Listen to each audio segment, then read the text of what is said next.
CCN news देख रहे सभी दर्शकों का स्वागत है। मैं रोहित रिपोर्टर भारत की राजधानी दिल्ली के जंतर मंतर पर इस वक्त मौजूद हूँ।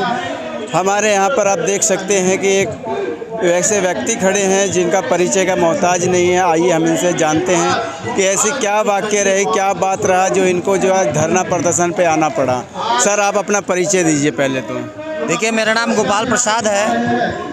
मैं सूचना का अधिकार कार्यकर्ता हूं और इसके साथ साथ मैं RSS का प्रथम वर्ष प्रशिक्षित स्वयंसेवक भी रहा हूं। मैं भारतीय जनता पार्टी का कार्यकर्ता भी रहा हूं, लेकिन विगत मैं अमेठी से स्वयंसेवक रहा।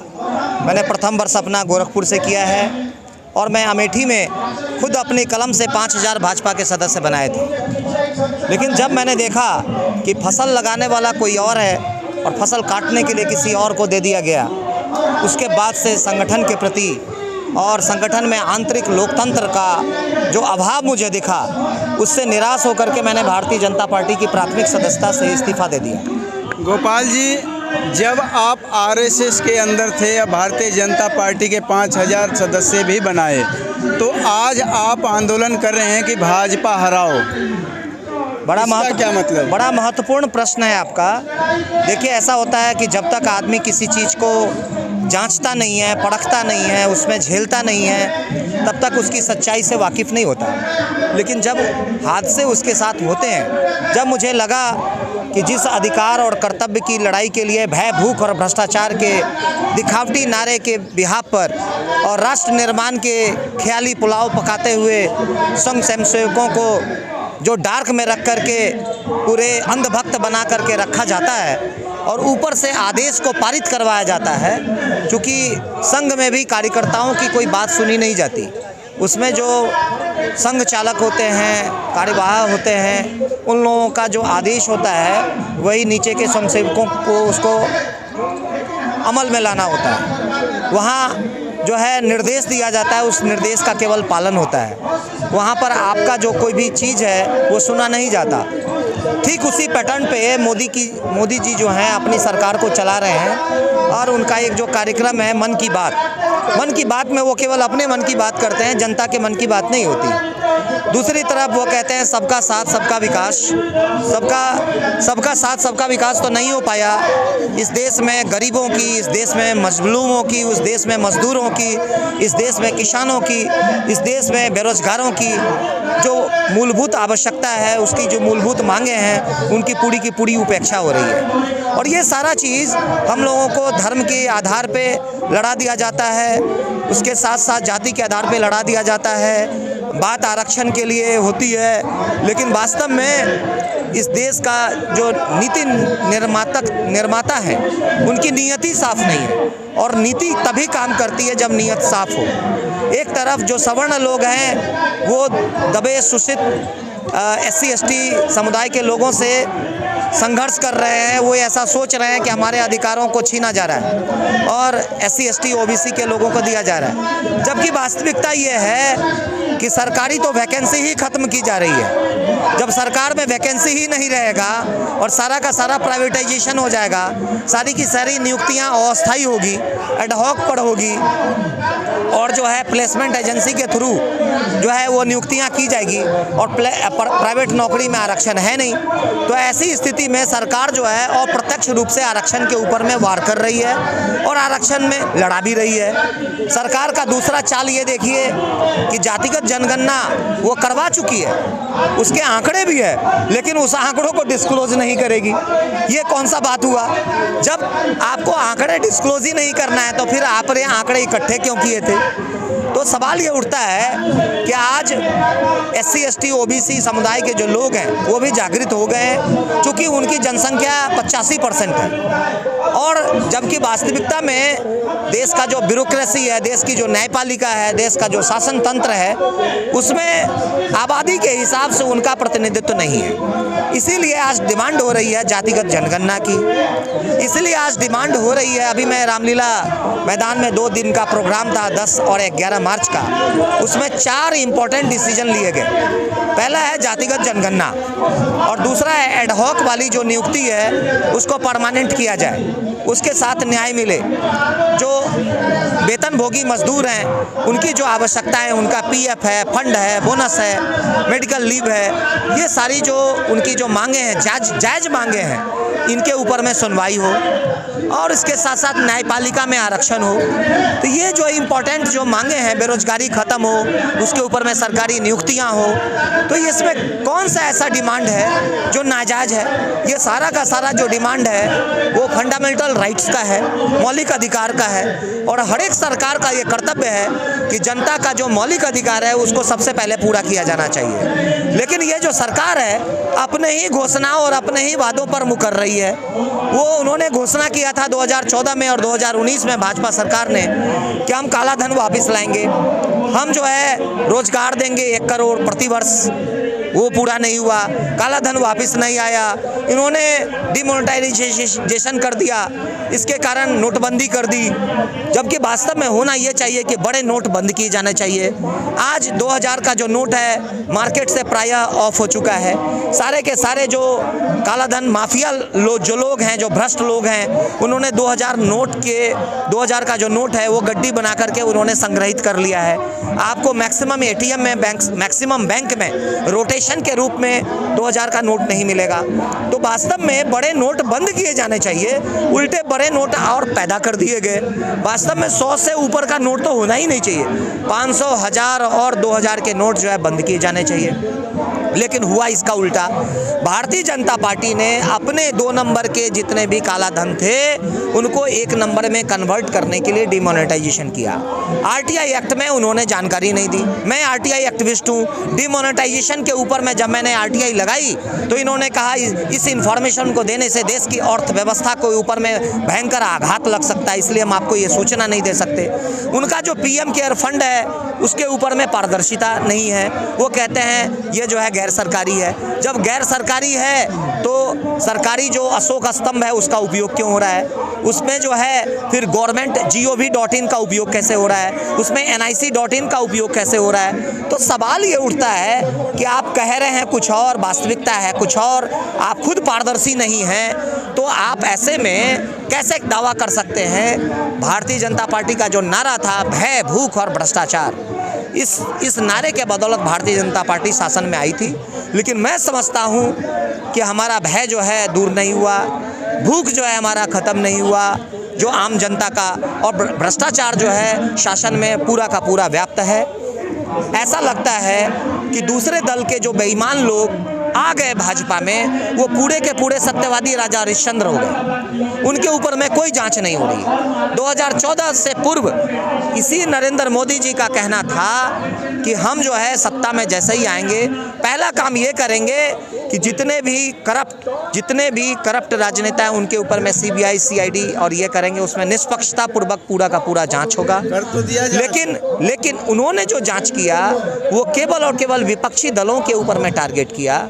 मैं ये पूछना चाहता हूँ, भाजपा एवं भाजपा के समर्थक जो दल हैं, क्या उसमें बेईमानी नहीं है? क्या उन्होंने करप्शन नहीं किया है? मेरा सबसे पहला जो प्रश्न है वो अमित शाह जी, माननीय गृह मंत्री जी के पुत्र के ऊपर में है, जिनका नाम है जैसा।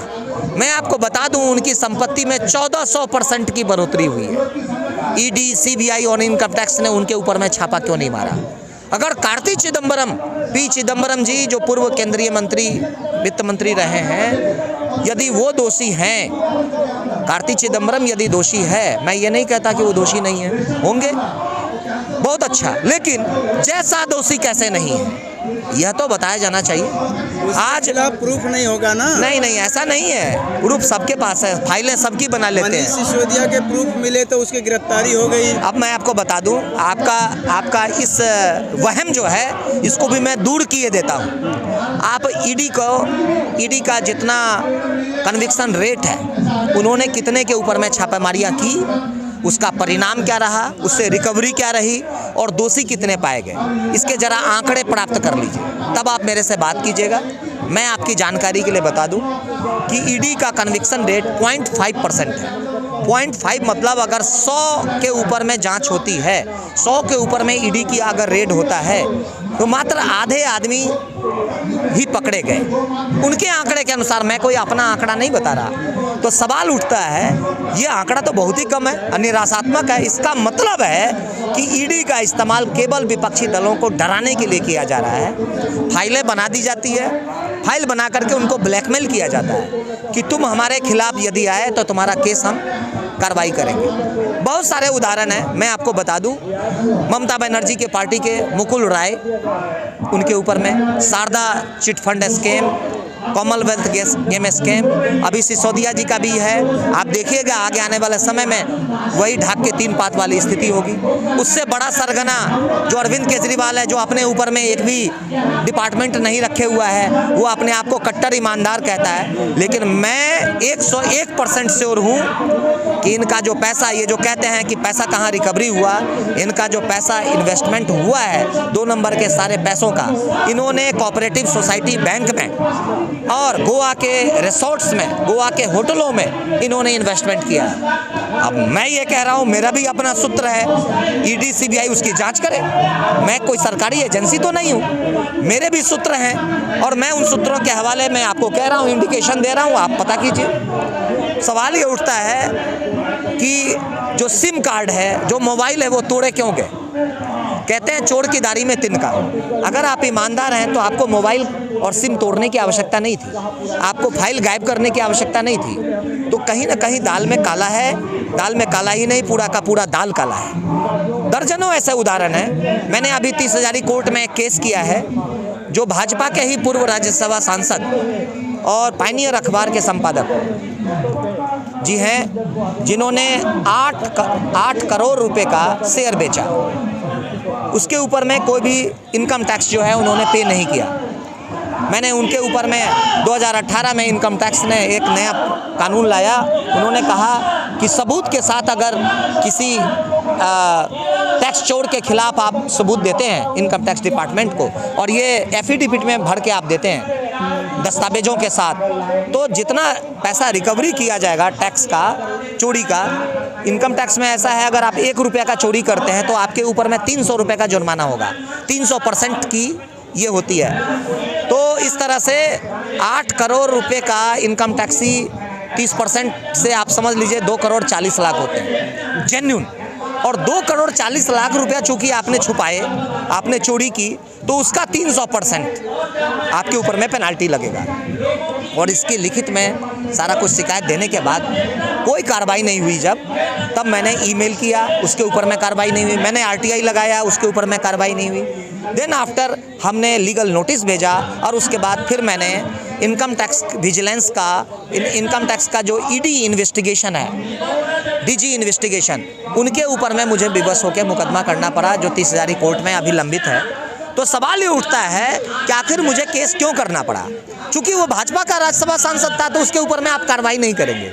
और जो अन्य विपक्षी दल के जिन्होंने हेराफेरी की है, जिन्होंने गलत किया है, तो उनके ऊपर में ही कार्रवाई करेंगे। तो मैं ये कह रहा हूँ कि आपके दल के चोर हैं तो वो चोर नहीं है, और दूसरे दल के चोर हैं तो वो चोर हो गए। ये कैसे हो सकता है? न्याय हमेशा पारदर्शी होना चाहिए, जिससे कि जनता का विश्वास आपके दल और सरकार के प्रति हो।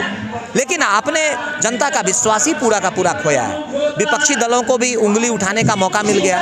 तो आप कोई ऐसा काम क्यों कर रहे हैं? आप अगर सबों को एक तरीके से, एक चश्मे से देखते, सबों को एक साथ, आपने ही घोषणा किया था 2014 से पूर्व अपने मैनिफेस्टो में कि जितने भी दागी सांसद हैं, जितने भी दागी विधायक हैं, उन सबों के ऊपर में फास्ट ट्रैक कोर्ट में हम मुकदमा करेंगे। उन सबों की सुनवाई फास्ट ट्रैक कोर्ट में होगी। चूँकि हमारी न्याय व्यवस्था जो है बहुत कमज़ोर है, चूँकि उसमें जजों की नियुक्तियां नहीं हो रही है, तो ऐसे ही स्थिति में फास्ट ट्रैक कोर्ट जो है उससे न्याय मिल पाता। लेकिन आपने किया ही नहीं। यानी जो आपने महत्वपूर्ण घोषणाएं की, उन घोषणाओं पर आपने अमल ही नहीं किया।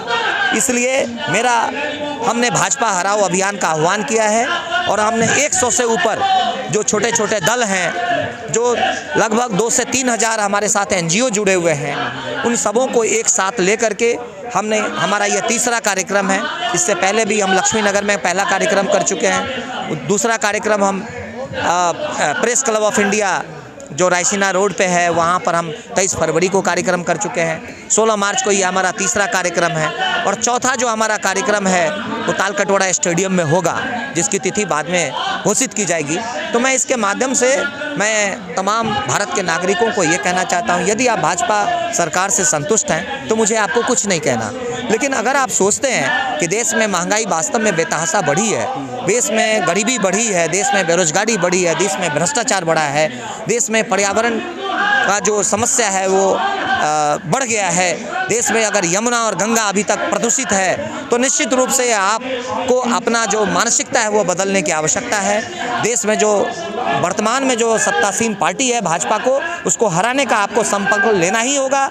आगामी जो लोकसभा चुनाव है 2024 का, उसमें पूरी तैयारी से आपकी जिम्मेवारी बनती है, आपका भी कर्तव्य है कि आप स्वयं भी भाजपा के हराओ अभियान का संकल्प लें और दूसरे को भी प्रेरित करें कि वो भाजपा को हराने की दिशा में तन मन धन से समर्पित भाव से लोगों को जोड़ें और लोगों को प्रेरित करें, लोगों को समझाएं और सत्ता बदल दे। इसलिए कि मेरा मानना है तख्त बदल दो, ताज बदल दो, बेईमानों का राज बदल दो। धन्यवाद।